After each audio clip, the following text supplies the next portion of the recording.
Rise of the Planet of the Apes. Yeah, it looks pretty good. It does look really good. And you know what makes it really, really good? What's that? It's not directed by Tim Burton. That's true. So, that makes me start thinking, I bet you know what I'm thinking now. Makes me think, Kyle. Question for you. Please. Question for y'all. Please no. What is the absolute best Tim Burton movie?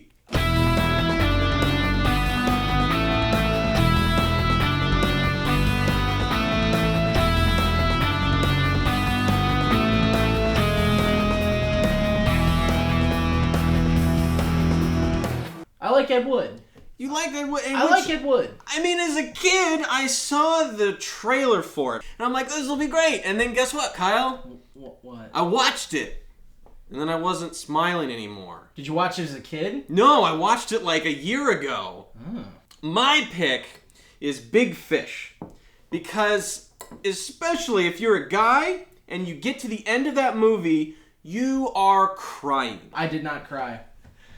You did not cry. How can you not? Are you just heartless or something? No, I just hate my father. The end of Big Fish, the whole story, if you haven't watched it, and a lot of you apparently haven't watched it, it's all about this guy's dad, who is played by Ewan McGregor, at least in flashbacks. He's not Johnny Depp, and that's amazing as it is.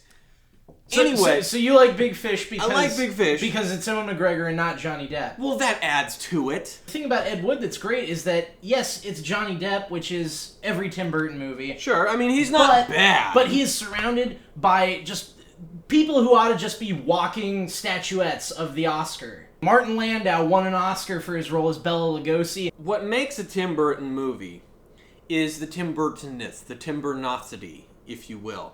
It's just guano-style crazy. That's how crazy it is, Kyle. Guano crazy. That doesn't happen. There's not just weird for the sake of weird. Mostly because it's all a father retelling these great life stories and embellishing quite a bit. The Big Fish stories.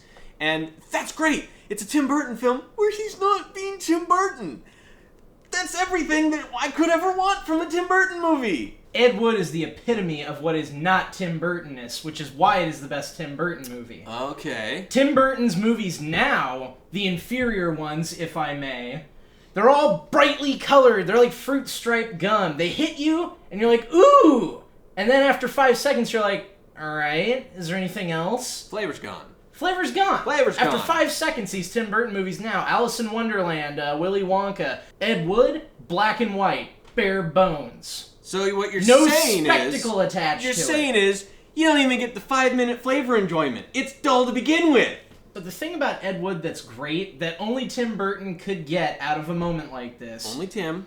It's a moment... Spoilers. There is a moment where Ed Wood is in a room with Bela Lugosi, and Bela Lugosi is past his prime. He's not Dracula Bela Lugosi. He's old, withered, sticking needles in his arm with morphine Bela Lugosi. And he's lamenting this to this young, bright-eyed kid who wants to be a Hollywood star. And somehow he doesn't let this horrible, heartbreaking moment get him down and go all, This is Tim Burton, by the way. Helena Bonham Carter is in every Tim Burton movie ever. She's dumpy and bland in Big Fish. She essentially looks like just a raggedy old boring person. And the great thing is, she's not wacky raggedy like you'd expect from the Sweeney Todd or crazy wacky ragged like in the Harry Potter films. No, she just kind of looked like crap. Tim Burton had enough wherewithal to say, all right, Helena, love you to death. You're gonna look like crap in this movie, and I'm gonna let it happen. And I was like, oh, finally! She looked like crap, and that was worth it to me.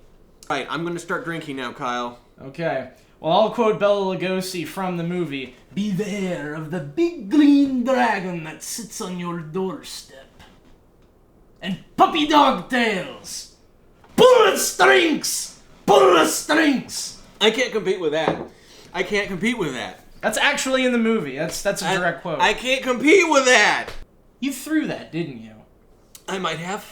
To make me feel better about talking about Tim Burton? Just a little. I know it hurts you, Kyle. I know it does. This guy, he just... At the very least, it wasn't Nightmare Before Christmas.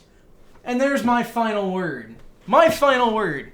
Tim Burton did not direct Nightmare Before Christmas. He didn't even write it. No, he didn't. Story by. He didn't even sing in it. That was Danny Elfman. Thank you very much. I'm just saying, that's not his movie. So, no, that's not the right answer. No right answer.